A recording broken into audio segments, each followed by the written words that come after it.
ఇదే సందర్భంలో తెలంగాణ రాష్ట్రము ఇప్పటి వరకు ఏ ఏ సంస్థల నుంచి ఏ రాష్ట్రాలలో ఉన్నటువంటి విద్యుత్ సంస్థల నుంచి పీపీఎల్ చేసుకొని ఉంది, ఎక్కడ ఇప్పుడు ఎన్ని మెగావాట్ల విద్యుత్తు మనకు వస్తూ ఉంది, అసలు ఇంకెంత మెగావాట్లు వస్తే ఓన్లీ తెలంగాణలో సరిపోయే అవకాశం ఉంది?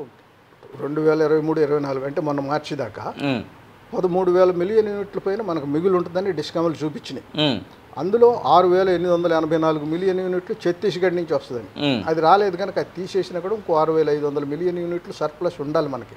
మరి అందులో ఎంత వచ్చింది ఎంత రాలేదు అంటే మనకి స్థాపక సామర్థ్యం ప్రాజెక్టులు ఉన్నా కూడా థర్మల్ ప్రాజెక్టులు బొగ్గు ఉన్నాయి, బొగ్గు సరఫరా చేయకపోతే అవసరమైన కేంద్ర ప్రభుత్వ వైఫల్యం. అవును, అక్కడ వీళ్ళు కొంటామన్నా వాళ్ళు సరఫరా చేయించలేకపోయినా, లేదా రవాణాకు అవసరమైన బొగ్గు రైల్వే వ్యాగన్లు ఏర్పాటు చేయకపోయినా ఆ ఇబ్బందులు కూడా వస్తున్నాయి. దానికి ఏదో కమిటీ దేశం ఇవన్నీ చెప్తున్నారు.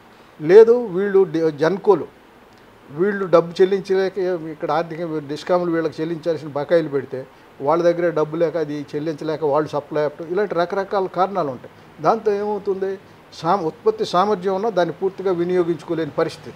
దానివల్ల మళ్ళీ విద్యుత్ కొరత ఏర్పడితే చాలా అధిక ధరకి బయట కొంటారు. గమ్మత్ ఏంటంటే 20 రూపాయల దాకా కొనడానికి మన దగ్గర డబ్బులు ఉన్నాయి, జన్కోకి ఇవ్వడానికి బకాయిలు చెల్లించడానికి లేవు. ఓకే, అంటే అక్కడ ఎవరి ఇంట్రెస్ట్ ఏంటి అనేది అర్థం చేసుకోవాలి. జన్కోకి ఇస్తే వాళ్ళు బొగ్గు అది తెచ్చుకుని ఉత్పత్తి చేసి ఇస్తారు కదా, బయట ఎందుకు కొంటాం? 15, 20, 10 ట్రాన్స్కో జెన్కోలకు సంబంధించి చాలామంది కాంట్రాక్టర్లు కాంట్రాక్టర్లకు సంబంధించిన బిల్లులు కూడా పెండింగ్లో ఉన్నాయన్నటువంటి మాట వినబడుతుంది. చాలామంది అటు సీఎండి ప్రభాకర్ రావు ఉన్నప్పుడు అయితే ప్రభాకర్ రావును చుట్టుముట్టి గొడవలు కూడా చేసినటువంటి కొన్ని సందర్భాలు కూడా మనం చూసినట్టు.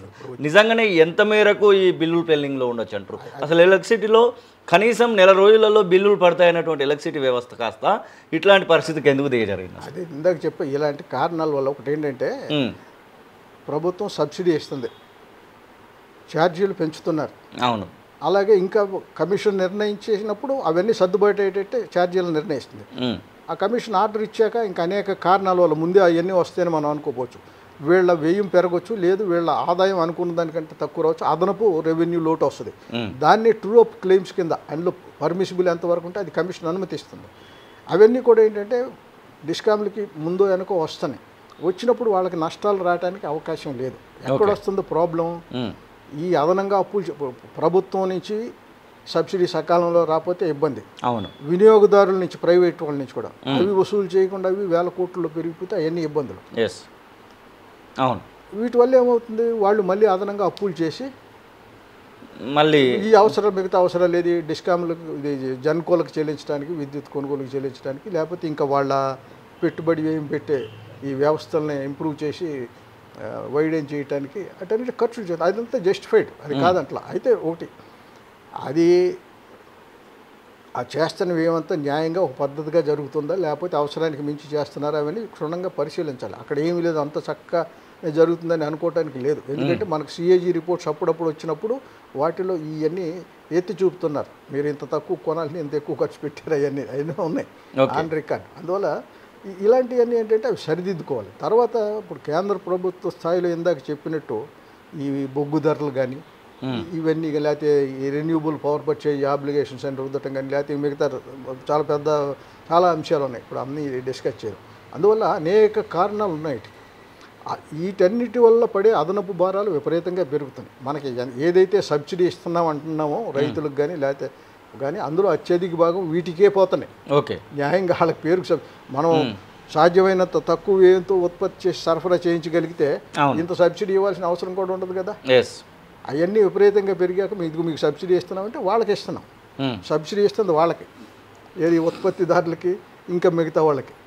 నరసింహారెడ్డి కమిషన్ దగ్గరికి మీరేమన్నా వెళ్ళేటువంటి ప్రయత్నం చేస్తూ ఉన్నారా? వారికి ఏమన్నా నా దగ్గర ఉన్నటువంటి డాటాని నేను ఇవ్వడానికి సిద్ధంగా ఉన్నానని చెప్పేసి ఏమైనా లెటర్ అలాంటిది ఏమైనా పెట్టుకున్నారా? 5-6 పేజీలకు మించకుండా లిఖితపూర్వక ఇమ్మని పబ్లిక్ నోటీస్ ఇచ్చారు, నేను పంపించాను. ఇంకా అన్ని మీరు ఆ లిమిట్ పెట్టారు కనుక ఇంకా చాలా విషయాలు ఉన్నాయి చెప్పాల్సినవి. మీరు అవకాశం ఇస్తే పర్సనల్గా వచ్చేస్తారని నాకు లెటర్ పంపించారు 19వ తారీఖుని రమ్మని. మీ నుంచి మాకు ఇంకా ఫర్దర్ ఇన్ఫర్మేషన్ క్లారిఫికేషన్ అడుగుదాం అనుకుంటున్నామని రాశారు. నాకు తెలిసినంత వరకు వారు అడిగిన దాని ప్రకారం నాకు తెలిసినంత వరకు చెప్తాను. ఎస్ సార్, ఇప్పటి వరకు మీరు అబ్జర్వ్ చేసిన కాడికి ఈ 10 ఏళ్లలో విద్యుత్ రంగం డెవలప్ అయిందా లేదు అంటే నాశనం అయిందా అంటే ఒక మాటలో మీరు చెప్పాల్సినటువంటి మాట ఏదైనా ఉంటే? ఒక్క మాటలో అంటే మనకు విద్యుత్ రంగం ఉత్పత్తి సామర్థ్యం, ట్రాన్స్మిషన్ కెపాసిటీ, డిస్ట్రిబ్యూషన్ కెపాసిటీ బాగా పెరిగినాయి, ఎస్, డౌట్ లేదు. అయితే దానికి అయిన వ్యయం అంతా న్యాయంగానే జరిగిందా లేకపోతే అధికంగా జరిగిందా, నివారించదగిందా, అది ఒక ఇష్యూ. అందువల్ల అలా పెరిగింది. ఓకే, ఉన్న ఉత్పత్తి సామర్థ్యాన్ని కూడా పూర్తిగా ఉపయోగించుకోలేని పరిస్థితి కూడా మన దగ్గర ఇంకో పక్కన ఏర్పడుతుంది. మళ్ళీ అదనపు విద్యుత్తుని మార్కెట్లో చాలా అధిక ధరలు కొనాల్సిన వస్తుంది. అంటే ఏంటి, ఇది ఒక రకమైన అస్తవ్యస్తత. ఇది ఓకే, ఇలా ఉండకూడదు కదా. మనకి అవసరం స్వయం సమృద్ధి సాధించామంటే ఇంక బయట కొనాల్సిన అవసరం ఏముంది. అవును. అందువల్ల వీటిని వివేకవంతంగా ఈ నిర్ణయాలు అవన్నీ తీసుకుని సాధ్యమైనంత త్వరగా మన అవసరాలు తీర్చుకునేటట్లు ఈ అభివృద్ధి జరిగి సాధ్యమైనంత తక్కువ ధరలకే మనకి వినియోగదారులకి అందజేసారు అని చెప్పడానికి లేకుండా పోయింది. ఇప్పుడు 2 భద్రాద్రి, యాదాద్రి 2 పవర్ ప్లాంట్లు ఒకవేళ అందుబాటులోకి వస్తే బయట నుంచి వెళ్ళి మనం కొనుక్కోకుండా ఆ పరిస్థితి వస్తుంది అనేటువంటి ఆశ ఉందా మన? ఇప్పుడు ఆ 2 చాలా పెద్ద ప్రాజెక్టులు. ఒకటి 880 మెగావాట్లు, రెండోది 4000 మెగావాట్లు. అది వచ్చి దానికి అవసరమైన బొగ్గు ఇదంతా జరిగితే చాలా ఉత్పత్తి వస్తుంది. అయితే దాని ఖరీదు కూడా చాలా ఎక్కువ. అది ఆర్థిక భారాలు పెరుగుతాయి కానీ ఉత్పత్తి పెరుగుద్ది. వచ్చిన బాధ అది. ఆర్థిక భారాలు అంత ఎక్కువగా పెరగకుండా మనం చేసుకోగలిగితే అటు విద్యుత్ అవసరం తీరేది, ఈ చెల్లించాల్సిన మొత్తం కూడా తగ్గేది.